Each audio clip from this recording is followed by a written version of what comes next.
एक बार एक शिकारी शिकार करने के लिए जंगल में पहुंचा।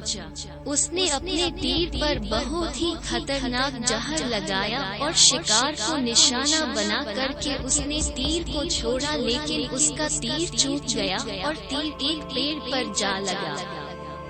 वह पेड़ बहुत ही हरा भरा और बहुत सारे तोते उस पेड़ पर रहते थे। जैसे ही वह जहरीला तीर उस पेड़ पर जाकर लगा, वह पेड़ धीरे धीरे सूखने लगा और उस पेड़ पर जो भी तोते रहते थे वह एक एक करके उस पेड़ को छोड़कर जाने लगे।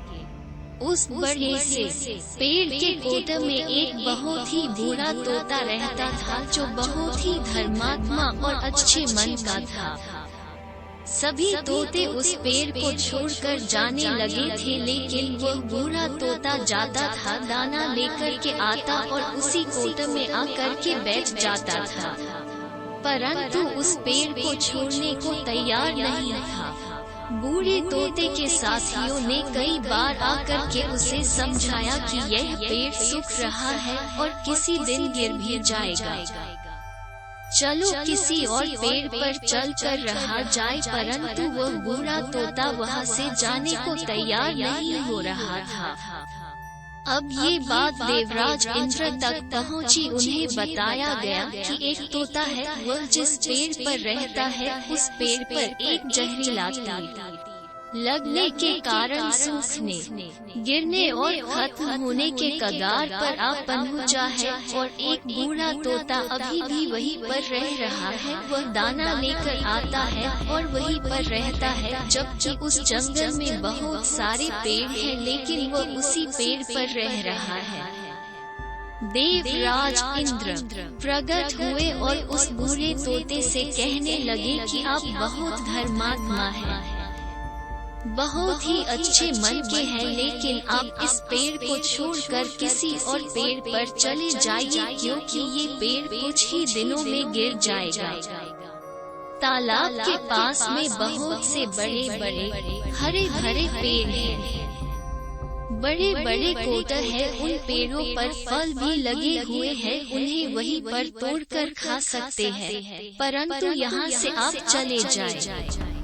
तोता बोला, माफ कीजिएगा, इस पेड़ ने मुझे जीवन दिया है, शिकारियों से मेरी रक्षा की है, हर मौसम में मेरे साथ रहा है, ये कोटा मेरा घर है, यहाँ मैं पला बड़ा हूँ, इस पेड़ को मैं छोड़कर कैसे जा सकता हूँ? इस पर संकट आया है तो क्या मैं इसे छोड़कर चला जाऊँ?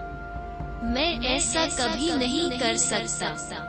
देवराज इंद्र तोते के इस बात से बहुत ही प्रसन्न हुए। उन्होंने तोते से कहा, मैं आपके इस बात से बहुत ही खुश हूँ, मांगो जो आपको मांगना हो। उस बूढ़े तोते ने कहा, मुझे बस इतना मांगना है कि जिस पेड़ ने मुझे जन्म दिया, जहाँ मैं रहा पला बड़ा, जिसे आप मेरा जन्मभूमि कह सकते हो, आप इसे फिर से वैसा ही हरा भरा कर दो जैसा ये था।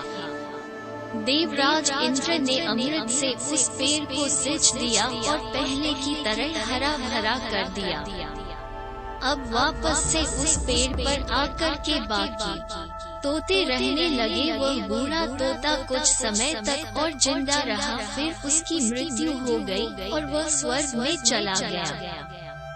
ये कहानी हमें सिखाती ये है कि जब भी किसी इंसान का बुरा दौर आता है तो इमोशनली वो टूटा हुआ होता है, उसे किसी के सहारे की जरूरत होती है, किसी की आवश्यकता होती है। अगर आप ऐसे समय में उसे छोड़कर चले जाएंगे, उससे बात नहीं करेंगे, मुंह मोड़ लेंगे, तो आपसे बुरा कोई नहीं है, क्योंकि आप किसी के सुख का साथी बने या ना बने, लेकिन आपको हमेशा किसी के दुख का साथी जरूर बनना चाहिए।